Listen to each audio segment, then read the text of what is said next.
আজকে আমরা সাল্লাল্লাহু আলাইহি ওয়াসাল্লামের শৈশবের খুব সুন্দর একটি ঘটনা বর্ণনা করব। হযরত হালিমা রাদিয়াল্লাহু তাআলা আনহা ছিলেন হযরত মুহাম্মদ সাল্লাল্লাহু আলাইহি ওয়াসাল্লামের দুধমা। হালিমা রাদিয়াল্লাহু তাআলা আনহা বলেন, যেদিন থেকে মুহাম্মদ আমার জীবনে আসে তখন থেকে আমার জীবন বরকতে ভরে যায়। তিনি এতই বরকতময় ছিলেন যে তার নামও রেখেছিলাম বরকতময়। হালিমা রাদিয়াল্লাহু তাআলা আনহা বলেন, একবার খরা হয়েছিল, জীবজন্তুরা না খেয়ে মারা যাচ্ছিল, কিন্তু আমার বাচ্চারা যেখানে ছাগল নিয়ে যেত সেই ছাগলগুলো ভরপেট খেয়ে আসতো। এই অবস্থা দেখে গ্রামের মানুষ তাদের বাচ্চাদের বলতে লাগলো, হালিমার বাচ্চারা যেখানে ছাগল চড়ায় তোমরাও সেখানে যাবে। এরপর থেকে গ্রামের অন্যান্যরাও হালিমার ছাগল যেখানে চড়াতে নিয়ে যেত সেখানে তাদের ছাগল নিয়ে যেত। হালিমার ছাগল এবং গ্রামের অন্যান্য মানুষের ছাগল একসঙ্গে চড়ানো হতো।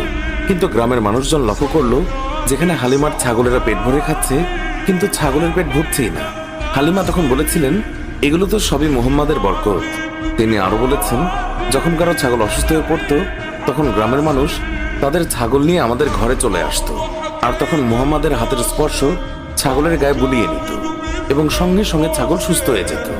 এছাড়াও গ্রামের কোনো বাচ্চা অসুস্থ হলেও মুহাম্মাদের কাছে নিয়ে আসতো। মুহাম্মাদের নরম হাতের স্পর্শে বাচ্চারাও সুস্থ হয়ে যেত। একদিন হালিমার মেয়ে বললেন, মা, আমি মুহাম্মাদকেও ছাগল চড়াতে নিয়ে যেতে চাই। তখন হালিমা বললেন, মুহাম্মাদের এখন মাত্র 3 বছর, বাইরে অনেক রোদ, মুহাম্মাদের মায়াভরা মুখ রোদে পুড়ে যাবে, জঙ্গল দিয়ে হাঁটার সময় হিংস্র প্রাণীরা আক্রমণ করতে পারে, ওকে নিয়ে ছাগল চড়াতে যেও না। হালিমার মেয়ে বললেন, আমি যখন মুহাম্মাদকে নিয়ে বের হই আকাশের রোদ তখন মেঘে পরিণত হয়, আমাদের ছায়া দেয়, জঙ্গলের হিংস্র পশুরা মুহাম্মাদের গালে চুমু খায়। শুধু এতটুকুই নয়, যখন আমি মুহাম্মাদকে নিয়ে বের হই তখন আমার কাজগুলো সহজ হয়ে যায়। যখন হালিমার মেয়ে অনেক জোর করতে লাগলো তখন হালিমা মুহাম্মাদকে তার সঙ্গে ছাগল চড়াতে যেতে অনুমতি দিলেন।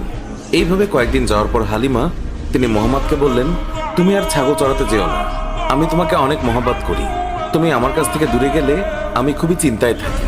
এরপর একদিন হালিমার মেয়ে কাঁদতে কাঁদতে বাসায় ফিরলেন। হালিমা কান্নার কারণ জানতে চাইলে মেয়ে বলে, তাদের একটি ছাগল শিয়াল ধরে নিয়ে গেছে। এই কথা শুনে হালিমাও কান্না করে দেয়। শিশু মুহাম্মদ তখন মায়ের চোখে পানি দেখে সে বলে, আমি এক্ষুনি তোমার ছাগল শিয়ালের কাছ থেকে এনে দেব।